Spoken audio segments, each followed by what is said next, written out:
Hoje a gente discute um pouco essa questão das respostas termodinâmicas.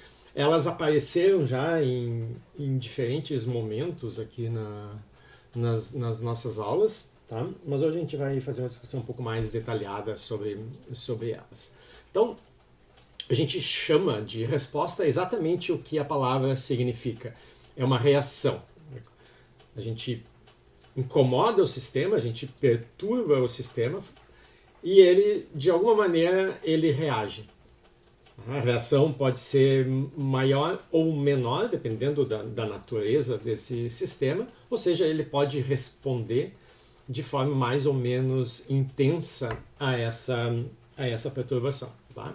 Então, a resposta é como que a gente relaciona a perturbação e o seu efeito. E essas respostas, como a gente vai ver, elas estão relacionadas a derivadas segundas dos nossos potenciais. Tá? Nas aulas, não dessa semana que vem agora, mas na semana seguinte, a gente vai continuar a exploração dessas respostas para outros potenciais diferentes, vai estudar um pouco com mais detalhe como que essas respostas se relacionam entre si. A gente vai ver que nem todas as respostas são independentes. Tá? E como vocês já devem ter notado, o fato de ser uma resposta, né, ela é exatamente o que se faz em laboratório. A gente mexe alguma coisa no sistema e vê, né, faz uma medida de como ele reage. Então, essas respostas são de interesse dos físicos experimentais, são elas que dão acesso ao que determina essas respostas, ou seja, a microscopia do sistema. Então, a gente faz uma série de medidas e com elas caracteriza o comportamento desses sistemas. Então, a gente vai ver que o fato dessas respostas não serem completamente independentes uma das outras, eu vou ter relações entre respostas, isso vai facilitar a vida do experimental. Se eu tenho uma relação entre duas respostas que são completamente diferentes e as duas vão ser associadas a experimentos diferentes, acho que caiu o áudio aqui. Tá? Então, essas respostas elas vão ser correlacionadas entre si, mas vão estar associadas a experimentos diferentes. Um desses experimentos pode ser mais fácil de fazer do que o outro. E a relação entre as respostas me permite, então, medir uma resposta e obter o resultado da outra. Tá? Então, essas relações vão ser super importantes, como a gente vai ver mais adiante. Então, embora a gente vá discutir respostas para outros potenciais, hoje vamos olhar as respostas associadas ao potencial de Gibbs. Tá? Então, a gente precisa então construir as derivadas segundas desse potencial. Então, as derivadas primeiras são as equações de estado que a gente já discutiu. Então, o potencial de Gibbs é aquele que eu obtive a partir da energia, substituindo a entropia pela temperatura e o volume pela pressão. Tá? Então, as duas variáveis independentes aqui nesse potencial vão ser temperatura, por isso aparece esse dt, e pressão, por isso o dp.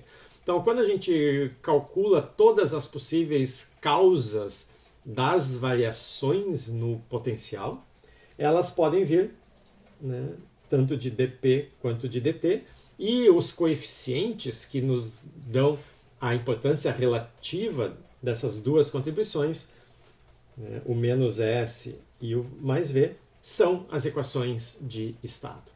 E como equações de estado da representação de Gibbs, vão ser também funções das mesmas variáveis. Tá? Então, V vai ser função de t, p e s também. Tá? Bom, mas essas são as derivadas primeiras. A gente quer as respostas. Tá? A gente, então, vai fazer a segunda derivada. Essas equações de estado, né, elas estão escritas aqui embaixo. Tá? Eu agora posso fazer as diversas combinações de derivadas segundas. Então, posso pegar o S, que já é uma primeira derivada em relação a t, e derivar de novo em relação a t. Tá? Eu pego dg dt, derivo de novo em relação a t, eu tenho d2g dt2. Ou eu pego dg dt e derivo agora em relação a p. E aí eu tenho esse cara aqui, onde primeiro foi feita a derivada dg dt e depois a segunda derivada. Ou eu podia ter começado com o v, que já é dg dp, e ter derivado de novo em relação a p. Então eu termino com d2g dp2. Ou eu pego e faço agora a derivada mista também. Derivo em relação a t. E aí eu tenho esse cara aqui. Tá? Aqui na linha de baixo eu economizei na minha anotação, tá? Porque a ideia é indicar a formação dessas 3 derivadas possíveis. São 4, mas essas 2 acabam sendo iguais, porque a ordem com que eu tomo essas derivadas não é importante. Mas se eu fosse mais cuidadoso, né, eu teria que escrever assim. Por exemplo, essa aqui. Essa eu comecei com dg dt a p constante, que é o nosso s, e em cima disso eu derivei em relação a p. Então, isso aqui agora é dp, e quando eu tomo a derivada em relação a p, é a temperatura que vai ser mantida constante.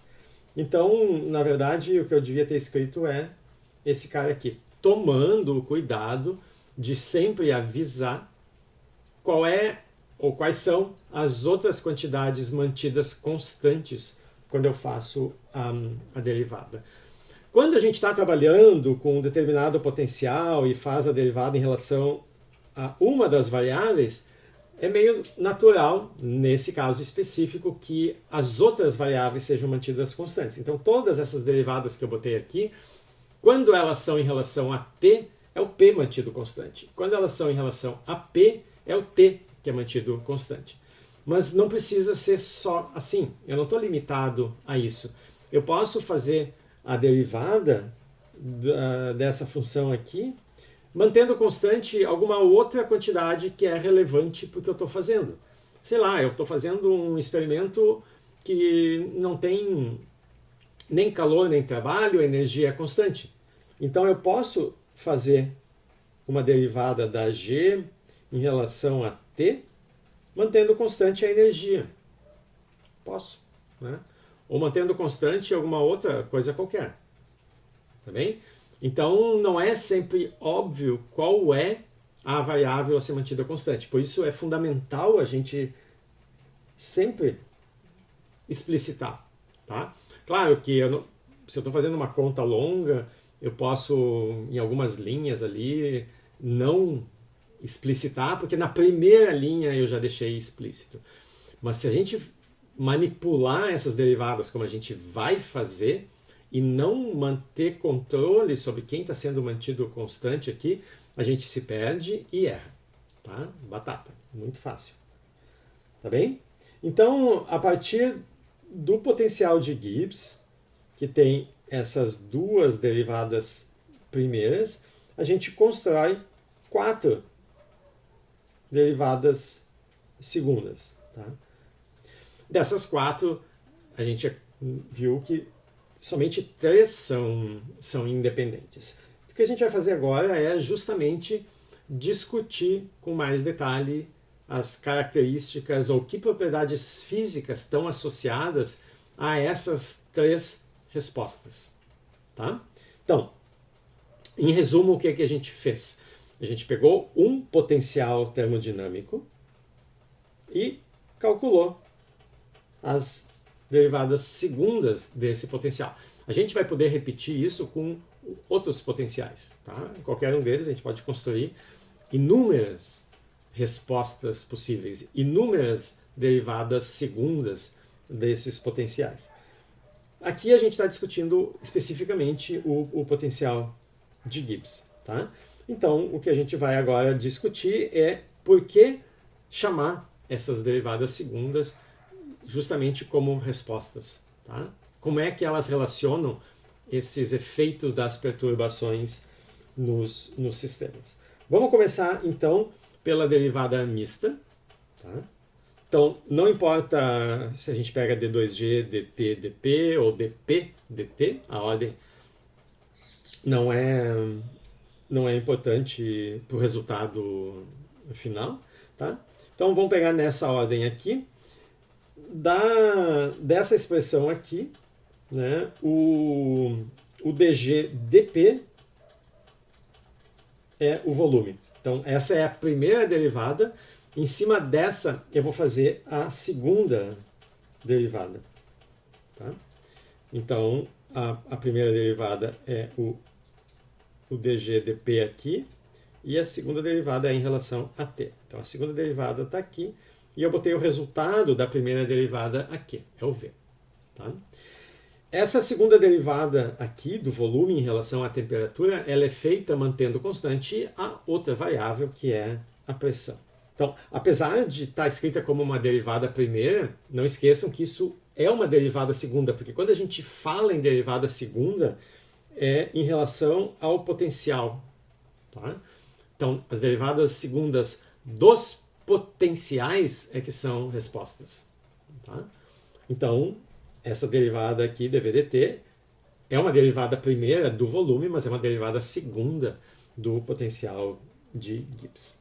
Então, essa quantidade dv/dt está me dizendo como muda como muda o volume do sistema ao mudar a sua temperatura. Isso vocês estudaram lá na Física 2, é parte do nosso coeficiente de dilatação térmica, o coeficiente de expansão. Lá vocês chamavam, né, coeficiente de dilatação linear. Tá? Aqui a gente está usando o alfa para o coeficiente de dilatação volumétrico. Lá, dependendo da anotação, vocês chamavam de beta, o coeficiente volumétrico. Tá? Então esqueçam a notação lá, se foquem na anotação que a gente tem aqui. Então, alfa, nosso coeficiente de dilatação volumétrico, só que ao definir o alfa, ao invés de nos dar um valor absoluto de quanto muda o volume em relação a uma variação na temperatura, a gente escreve como uma variação relativa, relativa ao volume inicial do nosso objeto. Então, para isso tem esse 1 sobre V. Então, o alfa, né, a gente pode pensar assim, ele é o dV sobre V, que dá a variação percentual do volume, né, para uma determinada variação da temperatura, tá? Mantendo constante a pressão aqui, tá bem? Então, aqui, como a gente está definindo, usando uma derivada, automaticamente a gente está pensando numa perturbação pequena aqui do meu sistema. Tá? Eu faço uma pequena variação na temperatura, um dt, e a isso vai associar uma pequena variação no volume. Tá? Então, se o sistema se encontra a uma determinada temperatura, é em relação a essa temperatura que eu vou fazer a medida. Então, em princípio, o nosso alfa vai ser função dessa temperatura. Lá na Física 3, vocês pegavam os sólidos em geral e dizer, bom, qual é o coeficiente de dilatação do aço? Tanto, tá?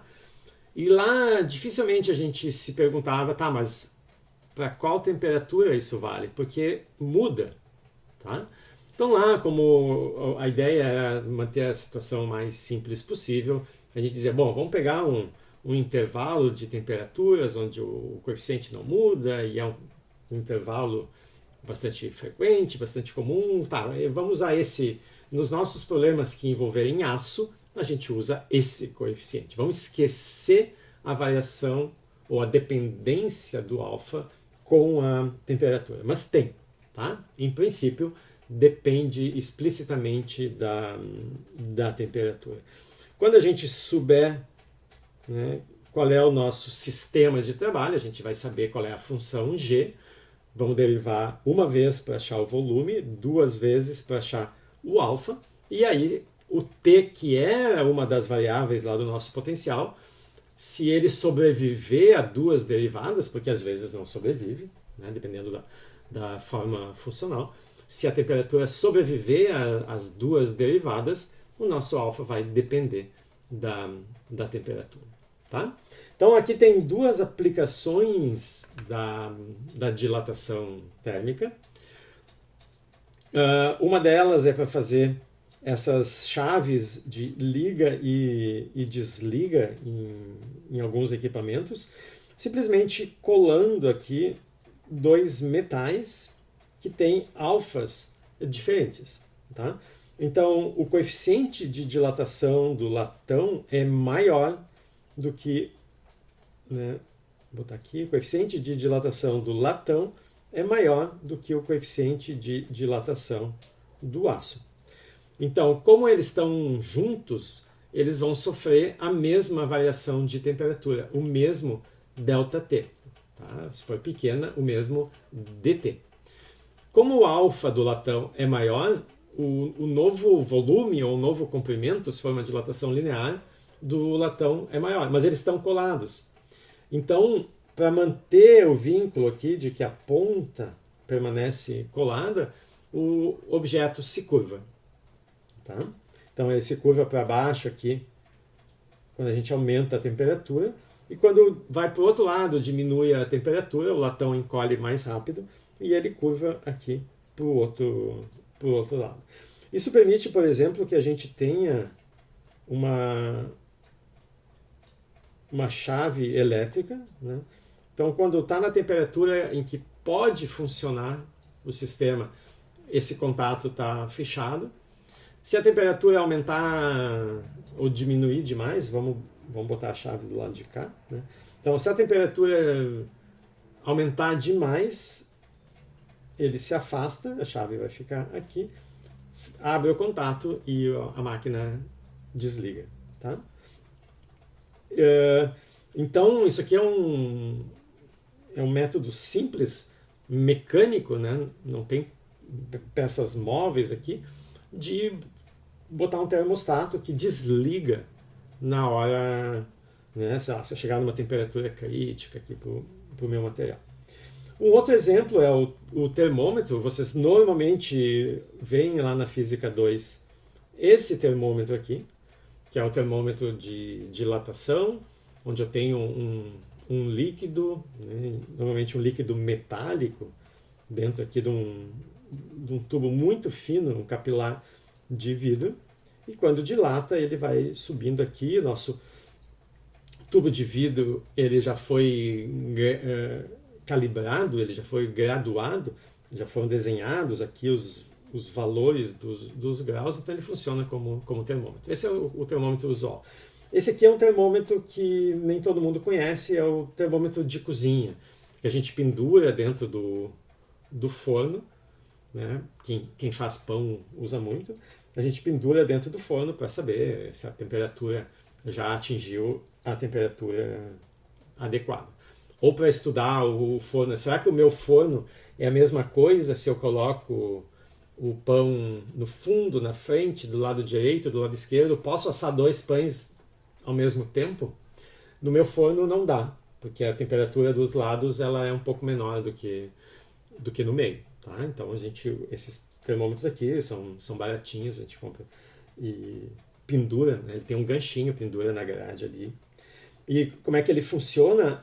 Aqui vocês podem ver né, o mecanismo tá explícito, tem um metal, uma tira de metal enrolado. Quando a temperatura aumenta, esse metal dilata, ele acabava aqui, agora ele vem até aqui. Quando a temperatura diminui, ele contrai, e aí ele vem daqui e volta até aqui.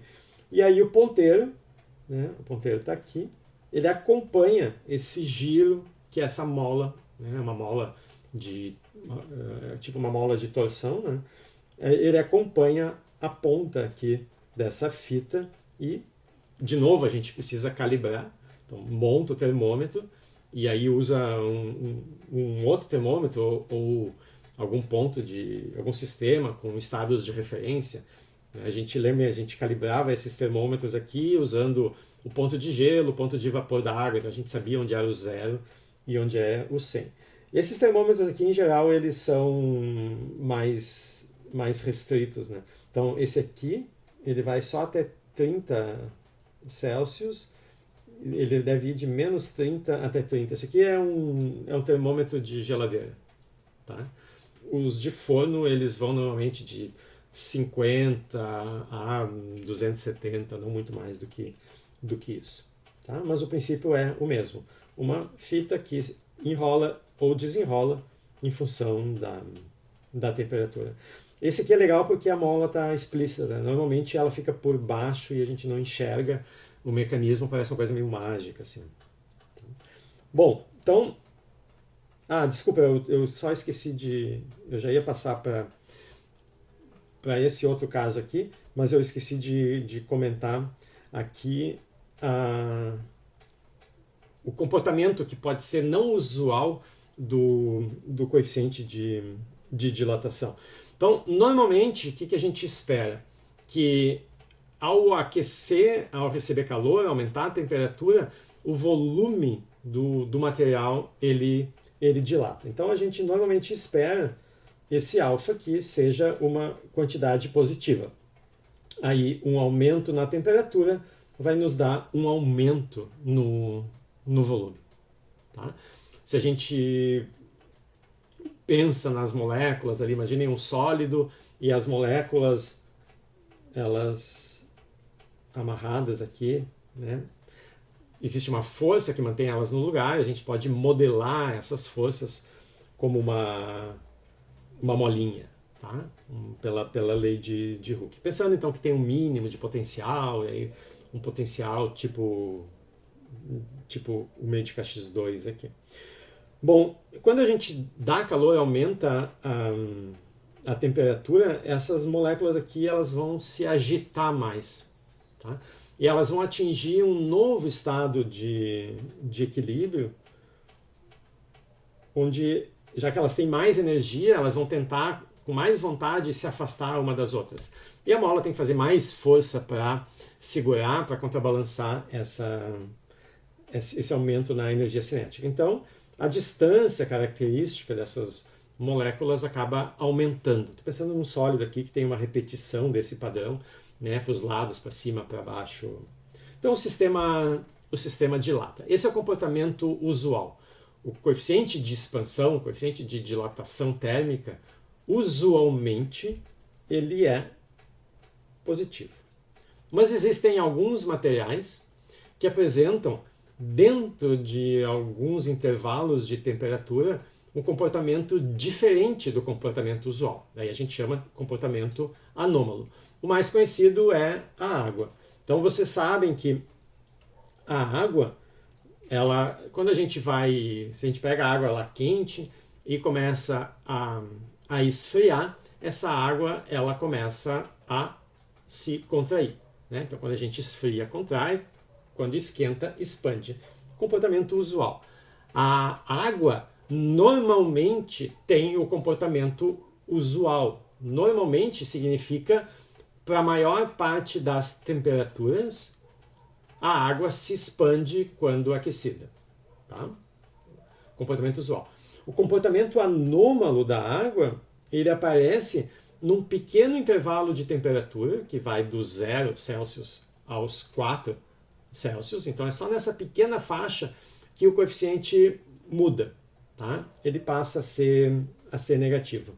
Então, aquela densidade da água que vinha aumentando, né, o volume está diminuindo, a densidade está aumentando. Quando chega nos 4 aqui, começa a diminuir. Justamente o comportamento anômalo da água. Vocês lembram que na mudança de fase, para esse tipo de transição que a água sofre de líquido para gelo, a gente tem uma transição descontínua. A gente vai discutir o que significa isso. Mas esse tipo de transição permite que pedaços, partes do sistema possam estar em fases diferentes. Um copo de água com gelo, ele está a 0 graus, ele está no ponto de transição e ali a gente permite a coexistência das duas fases. Eu tenho tanto água líquida quanto água gelo nas mesmas condições, 0 graus. Tá? Só que o gelo está flutuando. Significa que o gelo tem uma densidade menor a 0 graus do que a água líquida nos mesmos 0 graus. Tá? Então, isso é a anomalia da água. A gente esperaria que, bom, eu estou diminuindo a temperatura, a densidade vai aumentar. Quando eu passar por um sólido, as moléculas vão estar mais próximas ainda uma das outras, a densidade vai ser maior ainda. Eu vou fazer gelo e o gelo vai afundar. Eu boto o gelo e ele flutua. Tá? Por quê? Bom, é uma propriedade, essa anomalia, da natureza das interações que existem entre as moléculas de água. Quando eu estou na fase líquida e essas moléculas têm um monte de energia cinética, então elas estão bastante agitadas, elas conseguem formar configurações, essa aqui é a fase líquida, onde elas conseguem se encaixar melhor e preencher esses espaços. E a densidade é um pouco maior. Quando essas moléculas se organizam, então quando o sistema vira sólido, esse sólido é o que a gente chama de sólido cristalino, ele forma um cristal onde as moléculas ocupam posições e essas posições se repetem periodicamente na nossa rede, né? Então aqui vocês veem que ela forma essa estrutura e essa estrutura vai se repetindo para os lados e para baixo e para cima. E o que mantém essa estrutura também são algumas conexões, né? Acho que vão ser pontes de hidrogênio que vão aparecer aqui, quando as moléculas ficam paradas o suficiente para essas interações se formarem. Tá? Ou quando a energia envolvida nessas interações aqui, que seguram as moléculas, né? Então notem aqui, ó, aqui tem umas linhas que são um pouquinho mais grossas. Tá? As moléculas são os hidrogênios pequenininhos e um oxigênio maiorzinho. Depois eu tenho essas conexões em preto aqui, que são as conexões que surgem entre essas moléculas. Quando a energia cinética é mais importante do que a energia dessas interações, a energia cinética domina e a fase é líquida, as moléculas conseguem se encaixar. A temperatura vai diminuindo, né? E diminui a energia cinética das moléculas e essa energia envolvida na conexão entre elas passa a dominar e eu formo o sólido. Mas essas pontes aqui, elas vão se formar entre átomos de hidrogênio e átomos de oxigênio, então não é de qualquer jeito que eu posso botar. Essa aqui é a conformação usual da água, né, no gelo comum, esse que a gente conhece. E por causa então dessas interações que aparecem, é como se fosse uma estrutura de arame ali, não deixa as moléculas chegarem tão próximas quanto elas conseguiam fazer na fase líquida. E aí a densidade dessa fase aqui, que é a fase sólida, é menor do que a densidade na fase líquida e o gelo acaba flutuando. Tá? Isso só acontece naquele pequeno intervalo onde a temperatura é favorável a essas ligações aqui. Bom, então essa foi a nossa primeira resposta termodinâmica. Vamos agora ver a segunda. Então a gente continua vendo os efeitos de uma derivada segunda em cima do volume. Tá? A gente partiu aqui da G, calculou a primeira derivada, que é o volume. Agora, em cima do volume, eu posso calcular duas derivadas segundas. O dV dt e o dV dp. Tá? Então, como o volume já é uma derivada em relação a P, e a gente já viu a derivada mista que nos dá o alfa, agora a gente vai ver então as duas derivadas em relação à mesma variável. Então, d2g dp2, o primeiro dg dp nos dá o volume, e a gente então fica com essa derivada aqui. De novo, isso aqui é uma derivada segunda em relação ao potencial, né? Dá para ver daqui.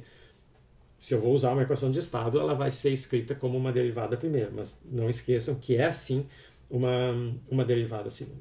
Então, o que essa resposta nos diz? Ela nos diz como o volume de um objeto, né? Então, está aqui o nosso objeto, ele ocupa um certo volume, eu vou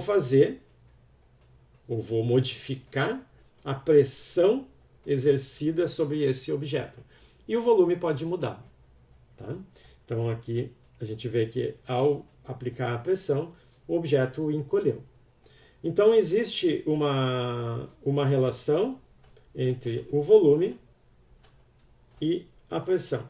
A gente transforma isso aqui numa igualdade, definindo esse coeficiente, né, que é chamado de compressibilidade, que vai nos dizer o quanto é fácil ou não modificar o volume do objeto quando a gente faz uma mudança na pressão. Então, quando eu transformar isso aqui numa igualdade, né, eu vou colocar uma constante aqui. Então, para a mesma variação na pressão, se eu tiver uma constante maior, eu vou ter um dV maior. Se eu tiver uma constante menor, já que eu estou multiplicando pelo mesmo ΔP, tá? Então, pego o mesmo ΔP e multiplico pelo kappa, que pode ser maior ou menor. Quanto maior o kappa, maior a variação do volume. Tá? Então ele vai nos dizer o quanto é fácil alterar o volume de um objeto via modificações na pressão aplicada sobre esse objeto. De novo, a gente quer olhar a variação percentual no volume. Então, de novo, a gente divide aqui por esse 1 sobre P. E o sinal de menos a gente introduz, porque quando eu aumento a pressão, eu diminuo o volume. Tá? Então, a relação entre essas duas quantidades, e a gente vai ver mais adiante que esse sinal aqui, o fato de essas flechinhas estarem apontando para lados diferentes, está associado com uma coisa que a gente chama de estabilidade termodinâmica. O sistema ele está num estado de equilíbrio, mas o que impede ele de sair desse estado de equilíbrio? Né? É a estabilidade. A gente vai discutir mais adiante nessa área. Então, o que eu faço? Eu quero definir um kappa que seja sempre positivo. Então, eu vou definir isso aqui explicitamente com um sinal de menos. Então, o nosso kappa por construção, ele vai ser positivo. E a gente vai ver mais adiante que por uma questão de estabilidade termodinâmica, ele precisa ser positivo. Tá? Senão o sistema acaba sendo instável. Tá? Então, ele vai ser positivo. Se eu não tivesse definido com aquele sinal de menos, ele seria sempre negativo. Também não teria um problema, é só uma questão de convenção. Mas a gente gosta de, nessas situações, deixar o sinal, já que é sempre o mesmo sinal, então vamos definir uma quantidade que seja positiva. tá? Senão eu vou fazer uma tabela, eu tenho que botar um sinal de menos. Então é mais simples definir a compressibilidade como uma quantidade positiva. Pelo fato de que volume e pressão têm uma relação inversa, então a gente deixa explícito o sinal de menos. E divide pelo volume aqui para ter a variação percentual. Tá? Então, a definição da nossa compressibilidade, esqueçam por enquanto o isotérmico. Tá? Eu posso definir uma compressibilidade sem pensar no que está sendo mantido constante. Aqui é a temperatura que é mantida constante, porque essa derivada em relação a P é mantendo a temperatura constante. Então aqui naturalmente apareceu isso. Mas eu posso definir a compressibilidade para outros processos que não conservem a temperatura, tá? Que não mantenham a temperatura constante. Por exemplo, aqui embaixo, se eu tiver um processo que é adiabático, não isotérmico, tá? Eu posso definir uma compressibilidade para esse processo adiabático, exatamente a mesma coisa, relacionando o ΔV com o ΔP, dividindo pelo V para ter uma medida percentual, o menos, etc. A única coisa que eu vou mudar é isso aqui, o que é mantido constante. Se eu tiver então um processo adiabático, eu posso querer que a entropia seja mantida constante. E aí eu tenho não a compressibilidade isotérmica, mas a compressibilidade adiabática. Tá? Então, eu posso definir diferentes compressibilidades. Por que a gente escolheu a compressibilidade isotérmica? Porque ela é a resposta associada ao potencial que a gente escolheu trabalhar, o potencial de Gibbs. Então, o potencial de Gibbs, né, de novo, tem variáveis T e P. Então, eu estou fazendo as derivadas em relação a P, é T que é mantido constante aqui. Então, a resposta que é natural de ser trabalhada no potencial de Gibbs é a compressibilidade isotérmica. Então, é essa que a gente está discutindo. Mas é bom saber que outras compressibilidades podem ser definidas. Então, essa aqui é a definição. Tá? Como o volume muda com a pressão, eu quero uma resposta percentual, e porque dV e dP têm sinais contrários, eu coloco explicitamente um sinal de menos para ter um kappa positivo sempre. Tá? Essa quantidade, às vezes, vocês vão encontrar ela como o inverso disso. Tá? O inverso da compressibilidade é o que se chama de módulo volumétrico, né? O bulk modulus. Então, é bom ouvir alguma vez para, quando encontrar, saber de onde vem. Tá? Então, essa aqui é a nossa segunda resposta. E a terceira, né, daquelas derivadas segundas que a gente estava obtendo aqui a partir da Gibbs, a que falta discutir é essa aqui. Então, essa aqui a gente já discutiu antes. Tá? Então, a primeira derivada, o dg dt, mantendo P constante, é o menos S. Tá? Agora a gente faz de novo uma segunda derivada mantendo P constante, e aí acha o d2 de dt2, e a derivada do lado direito fica ds dt. De novo, né, mantendo P constante, é o que está aqui. Se a gente multiplica por T aqui, T ds é o calor, tá? Isso vai nos dar, então, o calor específico, a capacidade térmica do sistema. Como eu estou usando o S maiúsculo aqui, não na forma molar, esse TdS aqui vai nos dar a capacidade térmica. Se eu tivesse ele escrito assim, tá? Seria o calor específico. Tá?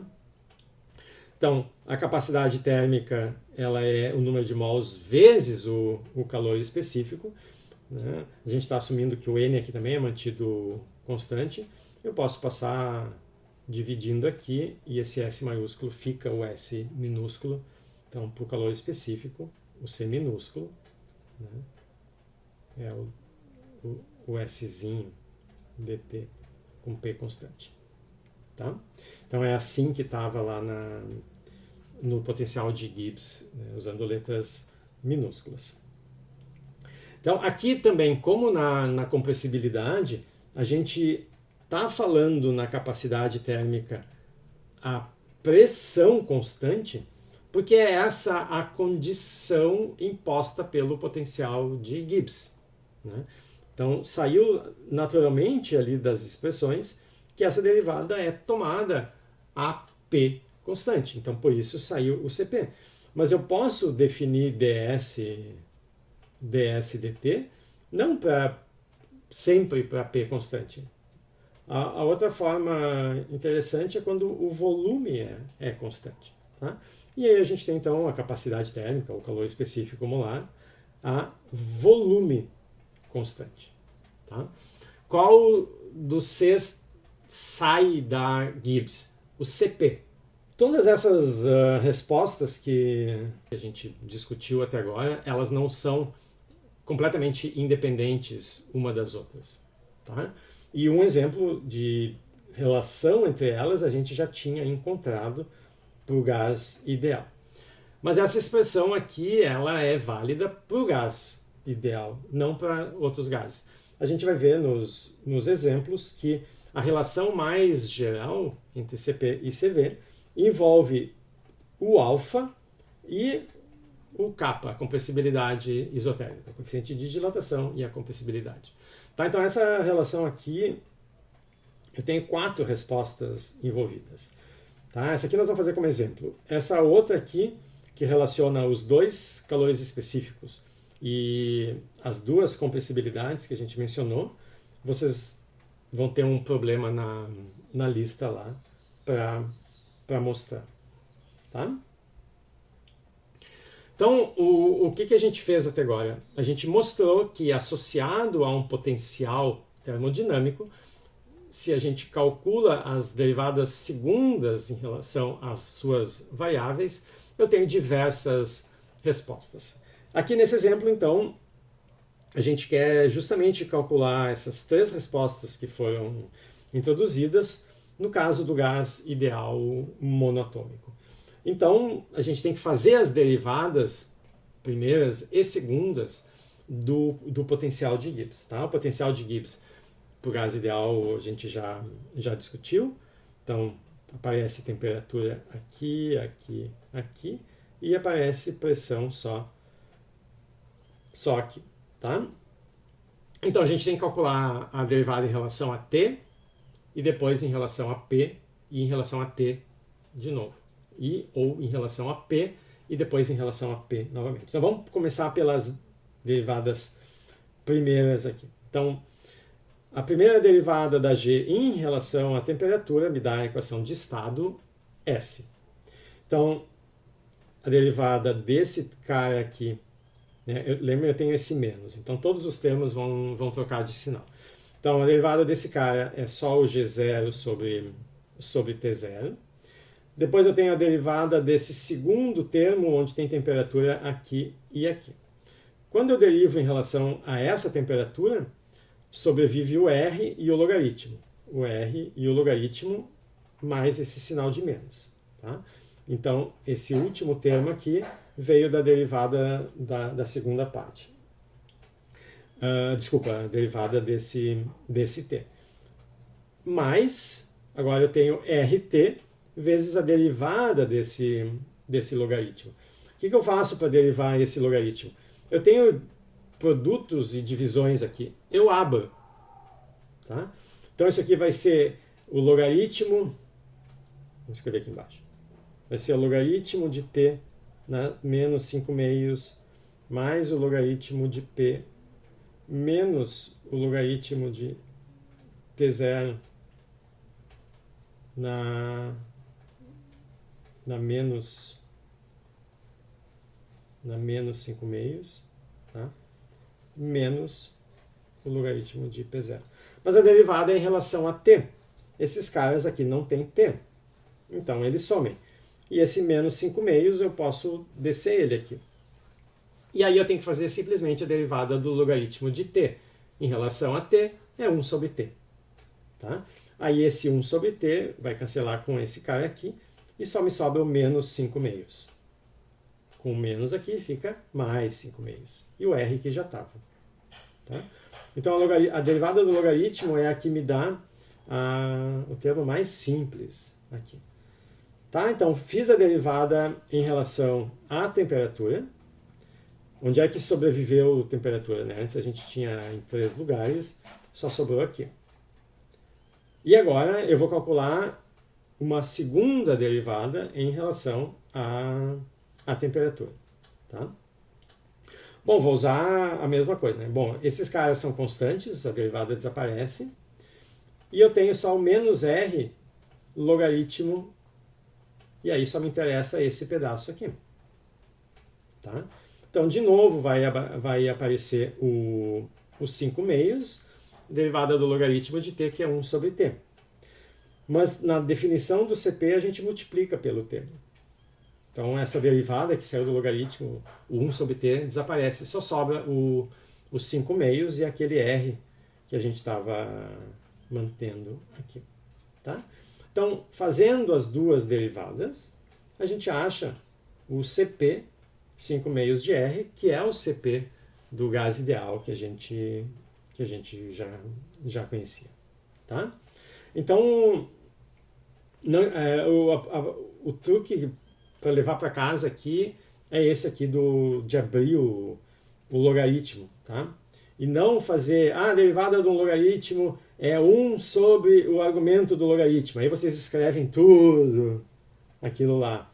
Vezes a derivada desse argumento. Aí vocês fazem a derivada de tudo isso ali e escrevem tudo ali em cima. E a maior parte das coisas vão cancelar. Tá?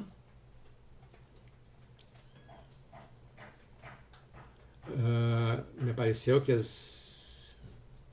estou desconectado.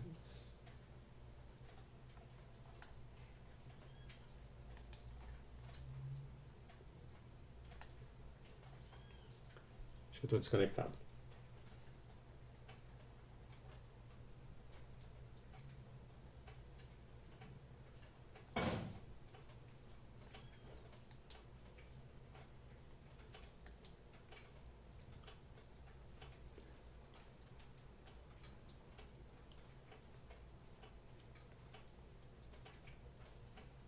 Tá, acho que voltou agora.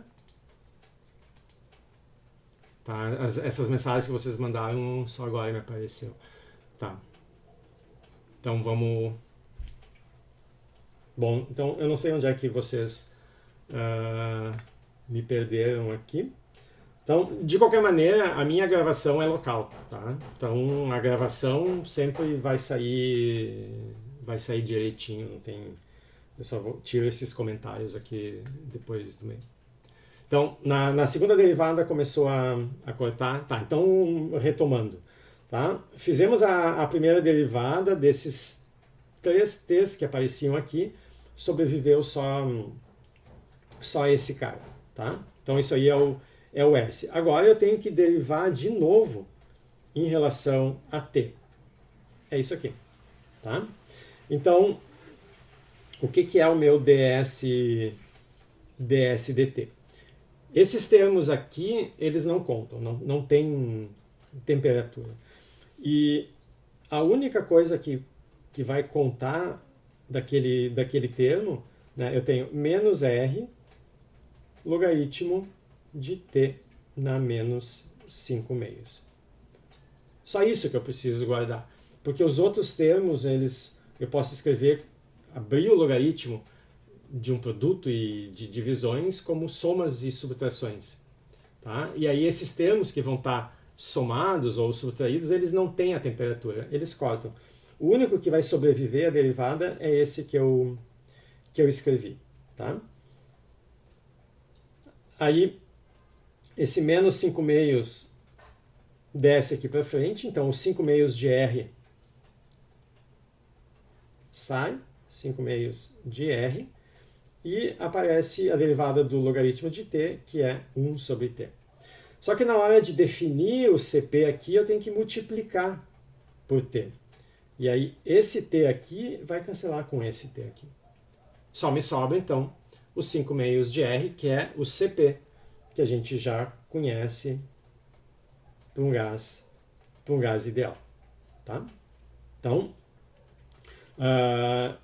essa é a primeira resposta que a gente calculou aqui no exemplo, o CP do gás ideal. Então, o que mais?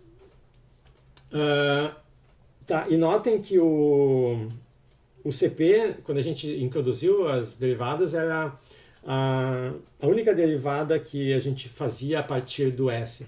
As outras duas respostas, o alfa e o kT, são derivadas que a gente faz a partir do volume.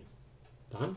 Então vamos fazer a primeira derivada aqui em relação ao volume. Então eu tenho que derivar em relação a P. Essa é mais simples, porque o P só aparece aqui. Tá? Então a única coisa relevante nessa expressão é o RT ln de P. Tá? Então, de todos aqueles termos que tem no G, a gente só precisa olhar esse aqui. É o único que vai dar uma contribuição positiva para a derivada. Então, quando eu faço a derivada em relação a P, isso aqui, a derivada disso aqui vai dar 1 sobre P, e o resultado, então, é RT dividido por P. Que a gente sabe que é a nossa equação de estado, PV igual a nRT, o N está dentro desse V molar aqui. Tá? Então, tudo bem aqui. Mas não é a primeira derivada que nos interessa, é a segunda. Tá? Então, eu tenho essas duas derivadas segundas. Eu posso pegar o dg/dp e derivar de novo em relação a P, ou derivar em relação a T. Esse aqui é o nosso resultado. Então, aparece T e P, são as variáveis com relação às quais eu vou derivar. Então, se eu faço primeiro a derivada, essa aqui, em relação a P. O P está aqui embaixo. Então, o RT continua e a derivada de 1 sobre P é menos 1 sobre P2. Tá? Mas daí a gente usa que RT sobre P é o próprio V. Então, isso aqui vai ser menos V sobre P. Quando a gente define a compressibilidade, a gente vai dividir pelo V. Então, esse V vai cancelar com esse aqui. E na compressibilidade também a gente definiu com um sinal de menos que vai cortar com esse cara aqui. Só sobra o 1 sobre P. Tá? Então, a gente calculou a primeira, calculou a segunda derivada, mas a compressibilidade não é diretamente a segunda derivada. Tem um sinal, tem um 1 sobre V, etc. Quando a gente bota esses penduricalhos ali, a gente acha então que a compressibilidade isotérmica de um gás ideal é 1 sobre a pressão. Tá? E a terceira resposta que a gente pode calcular é, a partir da primeira derivada, fazer a segunda derivada em relação à temperatura. Tá? Então essa aqui é mais fácil ainda. A derivada do V em relação, né, isso aqui é d dt em relação a P. Tá? O T está aqui, é simplesmente R sobre P. E aí quando a gente coloca no alfa, o alfa é isso aqui, 1 sobre V. Tá? Isso aqui é o alfa, então eu tenho que multiplicar por 1 sobre V. Multiplico por 1 sobre V aqui e dá isso aqui. E de novo, usando a equação de estado, R dividido por PV é 1 sobre T. Então a gente tem agora as três respostas que são respostas do problema. Né? O nosso CP, 5 meios de R, o nosso alfa, 1 sobre T, e o nosso kT, 1 sobre P. Então, essas são as quantidades que valem para o gás ideal monatômico. Vocês notem que os 5 meios ele é importante aqui, mas não nessas duas aqui. Tá? Então, se eu pegar um gás ideal que não seja monotômico, seja diatômico, poliatômico, vai mudar só esse númerozinho aqui. Mas alfa e kappa permanecem iguais. Tá? Então, exemplo mostrando como que a gente calcula essas derivadas segundas num caso bem simples do gás ideal.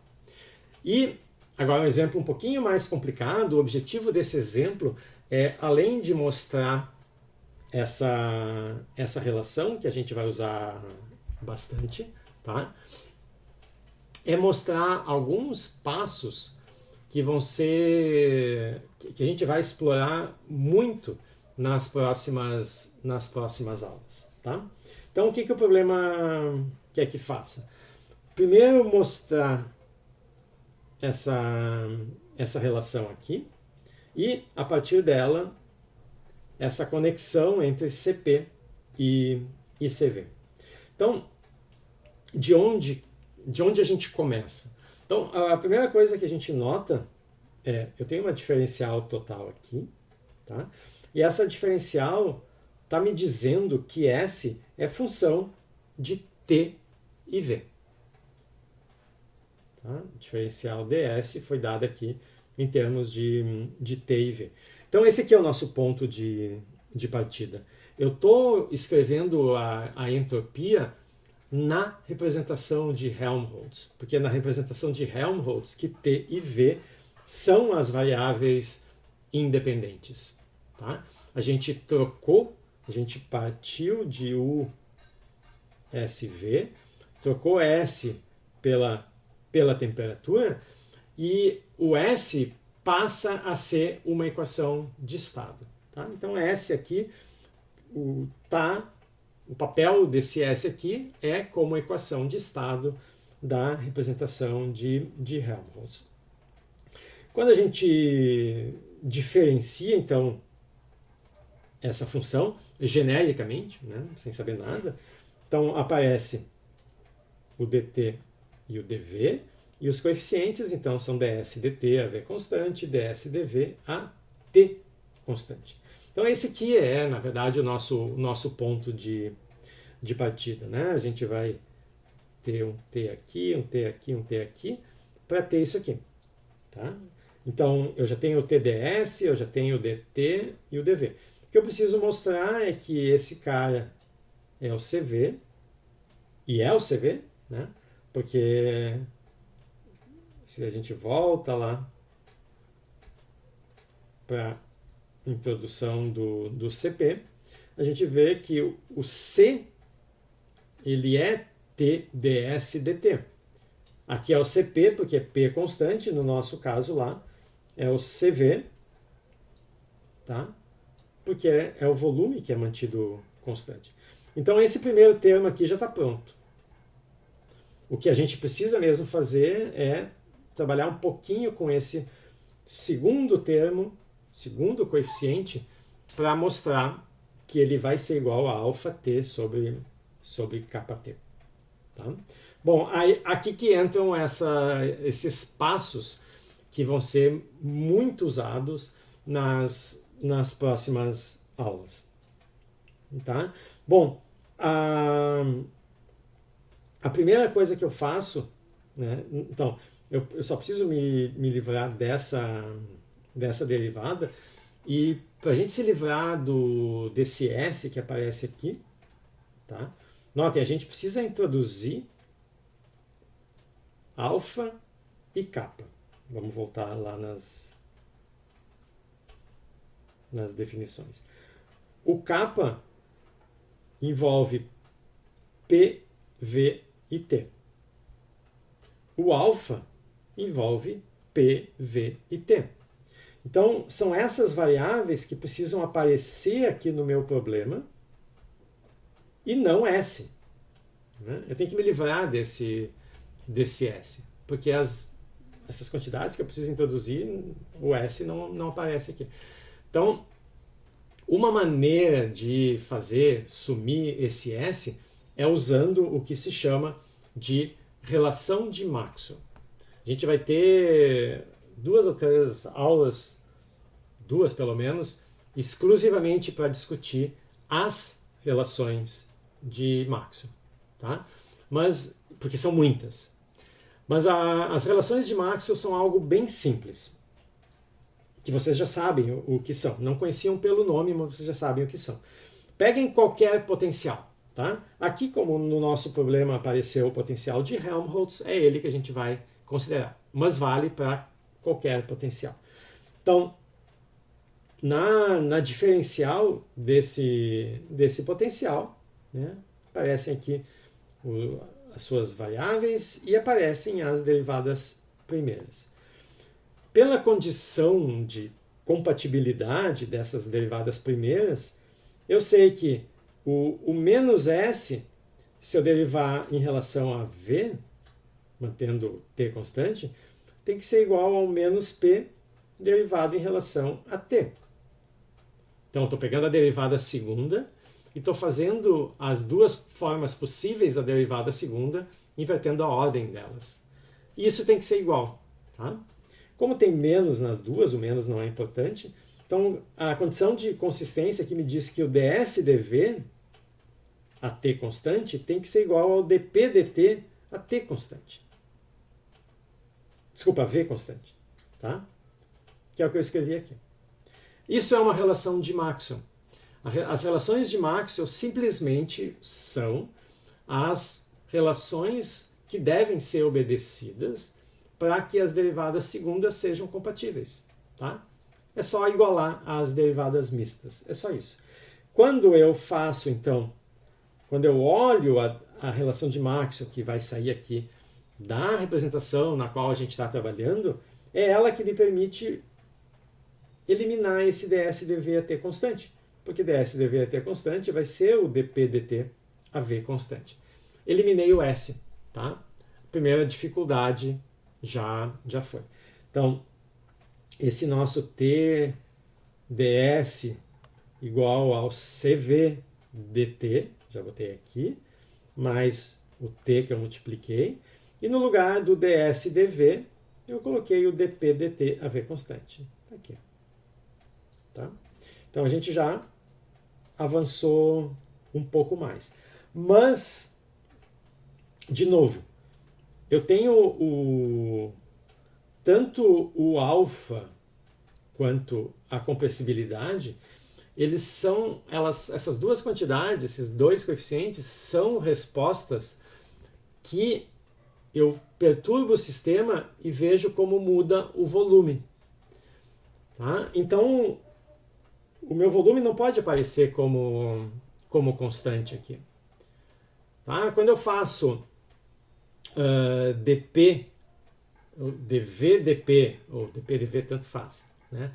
Ou quando eu faço dv dt, o que eu estou escrevendo são as nossas respostas. O dv dt está ligado ao alfa e o dv dp está ligado ao kappa. Mas eu preciso tirar o volume aqui de baixo para fazer aparecer essas respostas.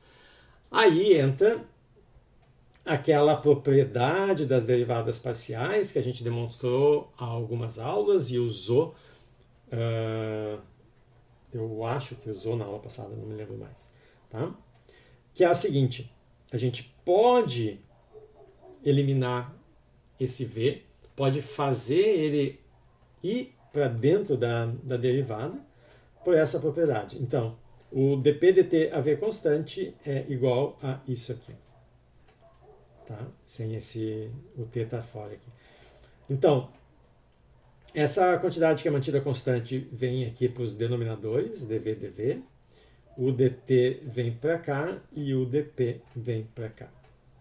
Tá? Essa é a propriedade. Vocês vão usar a partir das próximas aulas tantas vezes isso que vai ser bem natural. Tá? Então, para fazer aparecer essas respostas, eu preciso tirar o volume aqui de baixo. Então eu uso essa propriedade e aí naturalmente apareceu a variação do volume com a temperatura. Isso aqui é o alfa vezes o nosso volume, tá? E aqui apareceu a variação do volume com a pressão. Isso aqui vai ser menos V vezes o kT. esse menos com esse menos dá mais, esse V com esse V cancela, sobra alfa sobre kT vezes T, que é o que a gente estava procurando. Tá? Então a primeira parte do problema está pronta aqui. Tá? Mostramos essa relação e já introduzimos esses passos que vão ser úteis depois na manipulação das relações de Maxwell. Tá bem? E agora falta a segunda parte, que é mostrar essa relação. Então, a gente continua a partir dessa relação que foi obtida aqui. Tá? Então, a gente acabou de obter esse cara. Bom, o que aparece aqui? Aparece CP e aparece CV. Né? O que é o CP? O CP vai ser T ds, né? O ds dt a P constante. O V, a mesma coisa, só que com o V. Eu tenho isso aqui. Então, o que eu tenho que fazer? Eu começo dividindo tudo por dt. Tá? dt, aí esse aqui cancela, e aqui fica dt. Aí eu vou fazer essa derivada ds dt, que apareceu aqui, eu vou fazer mantendo a constante, a pressão constante. Então, P, aqui nesse termo só sobrou CV, não importa, e aqui P. Tá? Que é o que está aqui embaixo. T, ds dt é P constante, aqui só sobrou o CV. T alfa kT está aqui, e o dv dt a P constante. Aqui faltou uma flechinha. Bom, então, isso aqui é a nossa definição de CP, CV, T alfa sobre kT, e isso aqui é, de novo, alfa vezes V. Tá? Aí aparece o V aqui, esse alfa junta com esse aqui, fica alfa ao quadrado, o kT está aqui e o T está aqui. Tá? Então, a partir daquele resultado que a gente obteve, é só dividir por dt e manter constante a pressão. Tá?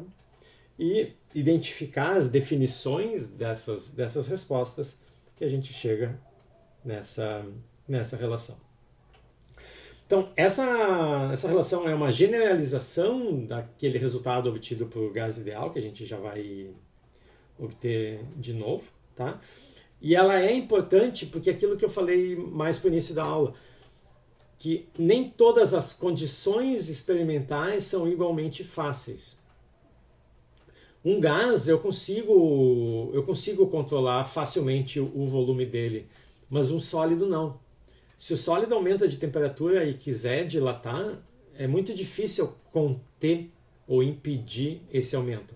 Vocês já viram aquelas imagens de trilhos distorcidos, porque aumentou muito a temperatura, o metal quer se expandir, mas o trilho está todo amarrado, né, um no outro, e se não tiverem colocado uma falha, um intervalo entre dois pedaços de metal, o metal está querendo se expandir, ele vai acabar distorcendo, e aí os trilhos ficam todos tortos. Então, controlar o comprimento desse trilho é muito complicado.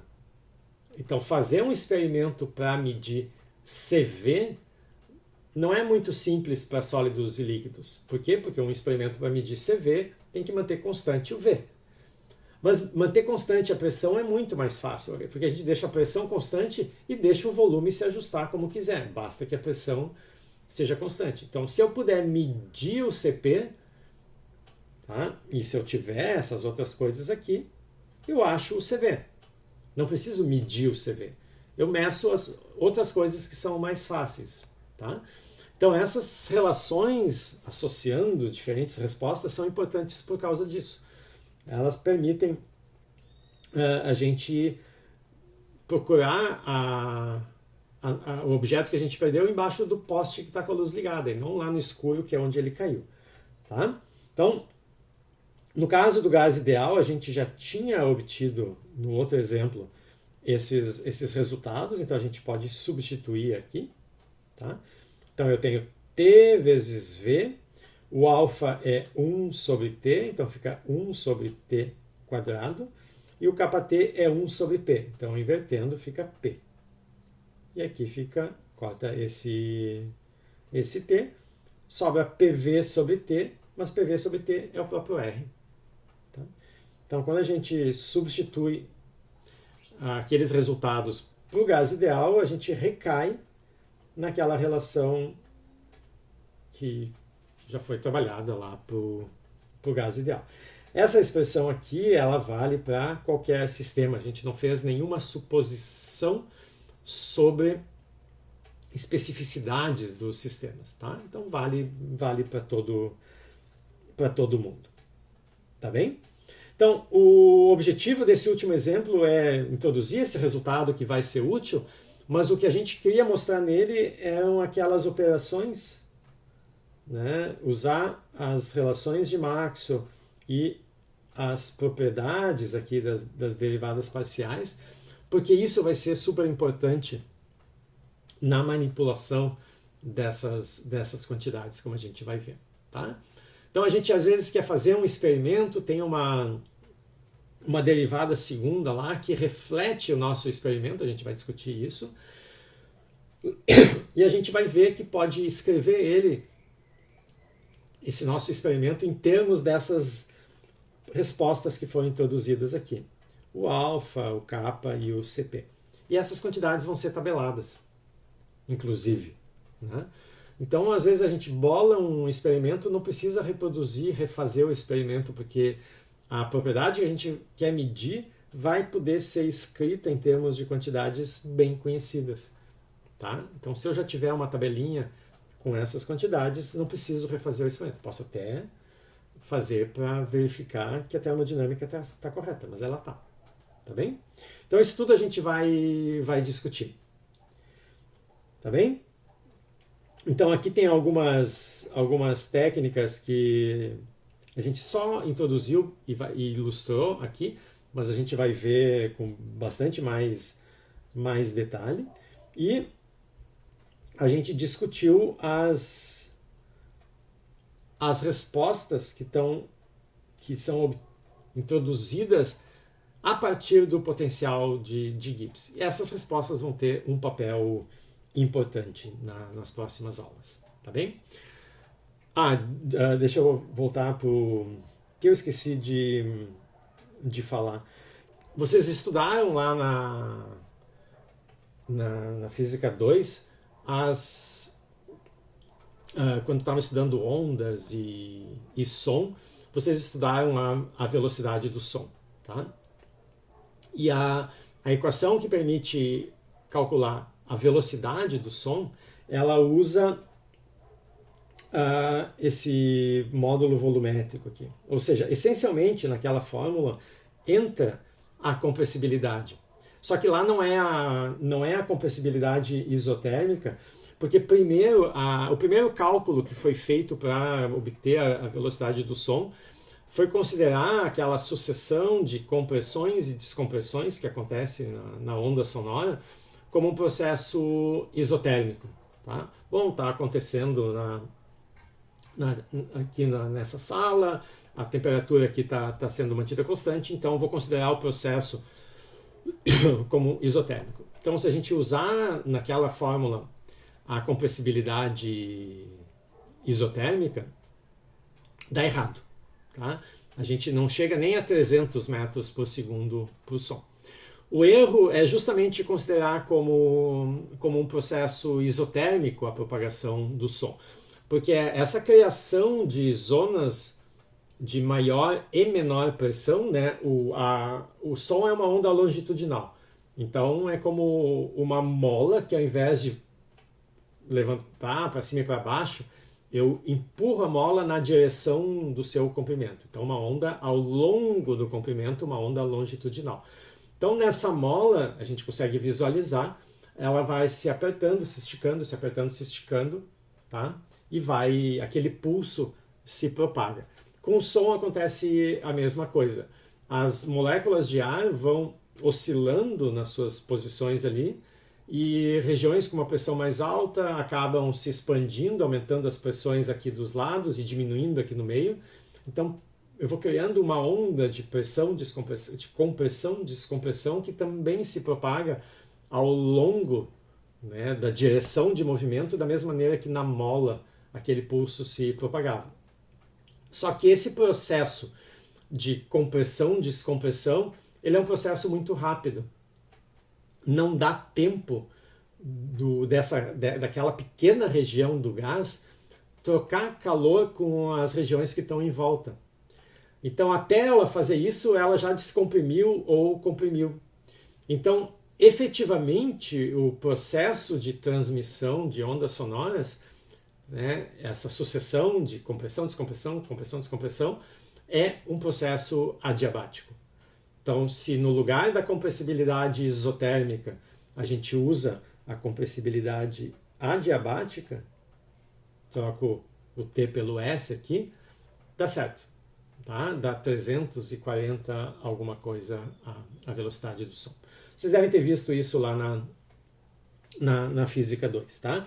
Então, uma aplicação do conceito de compressibilidade aparece no contexto de propagação de ondas sonoras. Não é a compressibilidade que a gente introduziu aqui, mas é uma compressibilidade que vocês vão mostrar lá no problema 14, está relacionado com ela. Então, se eu sei essas outras quantidades aqui, eu sei também o KS. Tá bem? Tá? É só uma curiosidade para conectar com aquilo que vocês estudaram lá na Física 2.